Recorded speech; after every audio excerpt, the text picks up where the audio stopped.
Hello and welcome. My guest today is one of India's greatest sportsmen and most incredible athletes. He has begun 2012 on an incredible high. His doubles victory at the Australian Open tennis tournament has meant that he now has won every single Grand Slam championship there is to win and has a total of 13 in his bag. At 39, at this point of time, he seems set to go on and on and on. Please welcome Leander Paes. Leander, when you began the year, did you think that you would have a straight sets victory over the Bryan brothers in the Australian Open, the first Grand Slam tournament of the year? Not at all. I had a feeling that I would play them in the finals, but to really predict that we're going to win the Australian Open and that too win it by beating the number 1, number 2 and number 3 seeds along the way and only losing a set along the way, I couldn't have predicted that. I've got to say that I have tremendous respect for the work ethic that Radek Stepanek, my doubles partner, has, and the way he's grasped double skills so fast. 2 weeks before the event, he was ranked at 112 in the world, Anu. And now, today, he sits at 23 in the world as an individual ranking, and we sit at number 1 in the world in our team ranking. So, he's a fantastic tennis player, great talent, a brilliant athlete, younger legs, fresh legs. So you're giving the credit to him, is it? I'm giving a lot of the credit to him because when you look at double skills, I've been doing it for a long time. And for me, I've won with so many different partners and I've learned so much from different partners. And it's my bread and butter playing doubles at the moment. But for Radek to switch from singles coming into doubles, we share that amazing camaraderie. We have that magic in that X factor that people talk about, where we both find ways to solve, obstacles, so to say, or we find solutions to any adversity. But really to learn the skills of doubles in 21 days takes some doing. I think you played one tournament with him once in 2004. 6 years ago, yeah. You've explained to me, Leander, that it takes 7-8 months literally to get to really gel with a doubles partner, because you're sometimes playing guys who've played for 10 years, 12 years and longer together. That's right. So how do you gel with so many different people who you've played with over the past several years? Chemistry. I think the most important thing about any project is that the people who are involved in that project, that their chemistry is amazing. The fact that we have different strengths, different weaknesses, the fact that we come from different thought processes is all great. But the communication between that, the chemistry that you have, that mutual respect for each other, you hear each other out. Even if you differ in opinion, you share ideas. As much as it takes anywhere between 3 months to 7 months to build a world championship winning team, that's where I'm so amazed with how quick Radek's picked it up in 21 days. Does the partnership with Radek continue through the year? Is that going to be possible? Because I believe, I was reading somewhere that after he played in 2004 with you, that one tournament, you all would have liked to continue, but he at that time wanted to try out or focus a little bit more on his singles career, because he seemed to be breaking in, towards the top 30 or so. So is that partnership confirmed for this year? That's right. The partnership was confirmed already before the Australian Open. When we spoke last November, we confirmed to play 16 to 17 tournaments this year in 2012. Right. The fact that we've already won the Australian Open and we're sitting at number 1 in the world means that we've already guaranteed ourselves an entry into the World Championships, which is in London in the end of November. We've already got direct entries into all the Grand Slams and the tournaments we'd like to play. We'll be seeded in them now that his ranking has come up to 23 in the world, and hopefully we'll keep climbing. So the partnership is solid for 2012. But you're right that when we won the tournament in Delray Beach 6 years ago, we won it without losing a set. And in the finals, we beat the then number 2 team in the world, 6-love, 6-1. And at that point, we were very tempted to play the season after that together, and we had actually committed to play together. But in my conversations with Radek, I kind of went back to my own singles career when in '98, I was ranked 73 in the world. It was the first time that I was going to get direct entries into the singles Grand Slams, and at the same time, I was number 2 in the world in doubles. And at that point, I gave up my singles for my doubles, then, and I made a choice. And sometimes I sit back and I say, I wish I'd done it the other way, because that I could have played. Really? If I knew at that point I could have played doubles till I was 40 years old, I'd have played singles for a few more years. But it was a conscious decision at that time to go and win Grand Slams. It was a very tough decision. And I just won my first tour event in Newport Hall of Fame. I had just beaten Sampras in singles. My But Davis you Cup didn't was know on. that you would age so well, did Exactly. you? Isn't hindsight 2020 always? So I actually had that conversation with Radek, and I said, you're better off working on your singles now.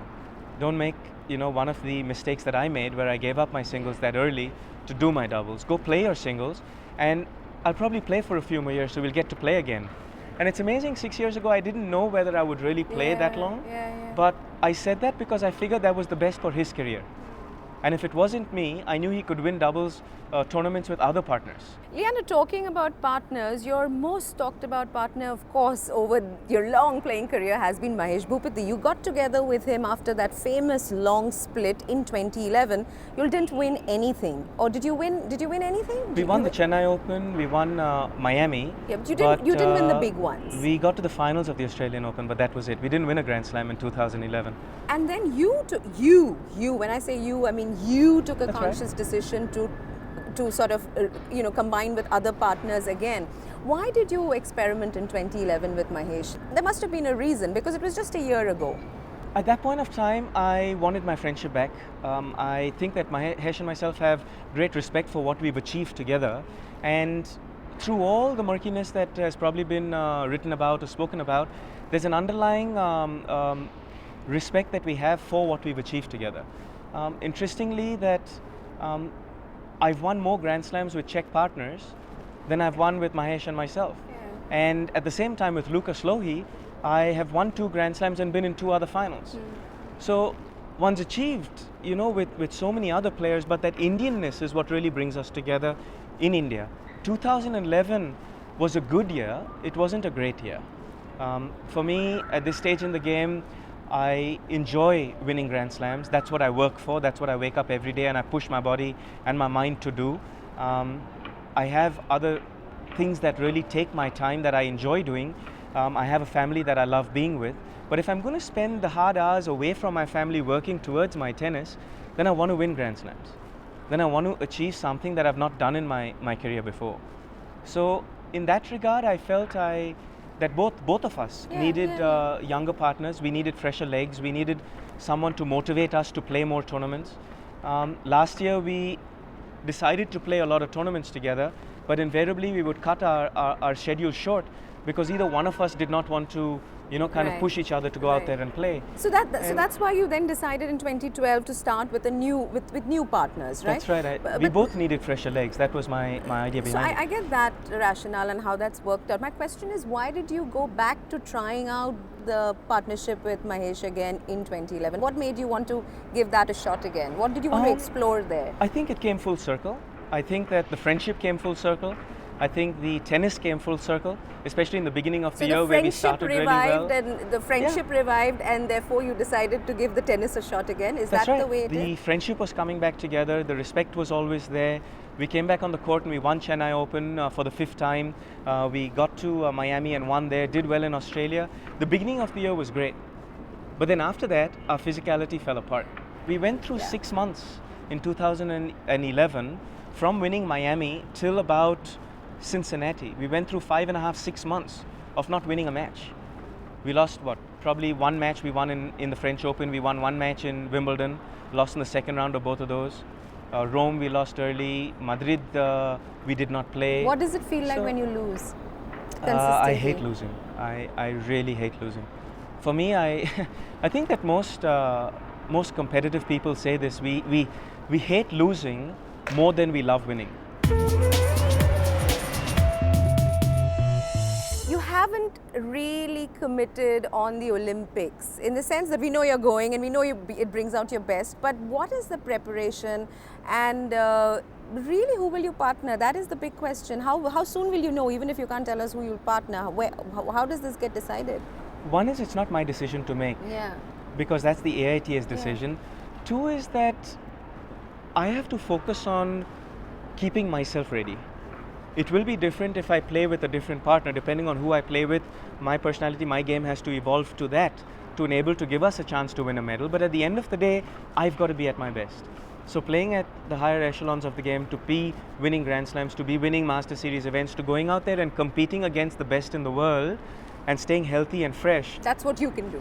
That's what I have to control. That's what I have to concentrate on. But I really hope that the AITA give me the best partner, not just to go there and compete, not just to participate, but I hope they give me the best partner to go there and win a medal. Even once you get the best partner to win a medal, there's still no assurance that you're going to win. No matter who you play with. If I go out there and I play with Roger Federer today, there's no assurance that I'm going to win. But you're giving yourself the best chance. And that's all I need. That's what we need, is the best chance to go out there and give India the best chance to covet another medal in tennis. Who would be the best chance? Form is a big play. Fitness is a big play, because at that point of time we've got the French Open, Wimbledon, and the Olympics back to back, 2 weeks separating these three events. So really, someone who's in form, someone who's healthy, to go out there and win with. That's the important part. Who would you say out of the people who are there? I'm not at the liberty to right really go out there and speak about it. I think there's 4 months left before the Olympics. There's a lot of Davis Cup. There's a lot of so you don't want to. That choice is not yours, and you're not even going to try and influence it. Because for me, I like to control what is in my control. What's not in my control, it's no point worrying about. And when I'm given the partner that I'm given for the Olympics, that's when I have to work with that person. No matter who it is, that's when I have to get on board, and we both as individuals have got to do the best. The whole team has got to come together in the same goal of winning a medal. I want to get a sense of what's happening on the men's circuit where tennis is concerned. Are Nadal and Djokovic going to be the next big rivalry?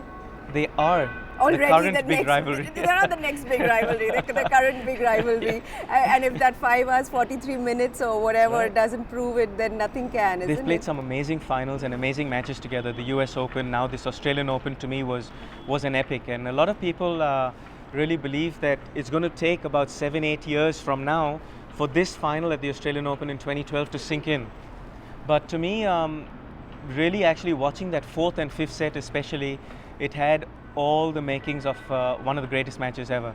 The drama, the styles of play, the up and down, the swing of the match, who was controlling at different times, the emotions that were involved, the sheer physical and mental strength over 5 hours and 57 or 58 minutes, whatever the length of that match was just sheer magic.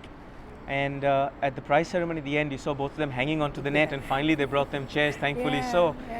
Shows that these two guys, how they push themselves physically and mentally on that tennis court.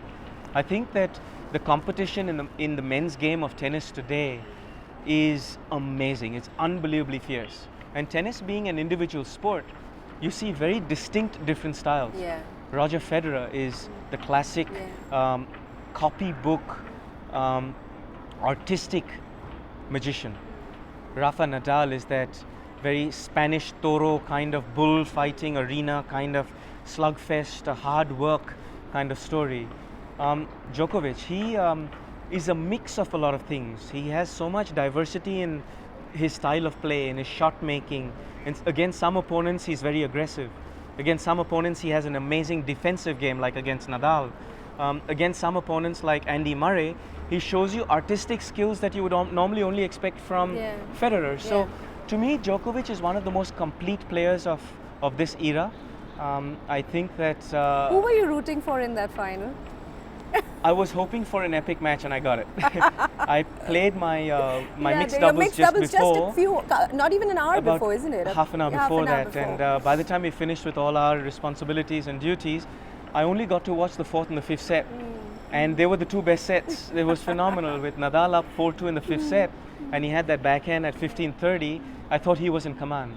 Little did I realize that half an hour later, Djokovic mustered up some courage within him to break back and win. And tennis today, being a global sport and the fierceness and competition, I'm really, really blessed to be a part of it.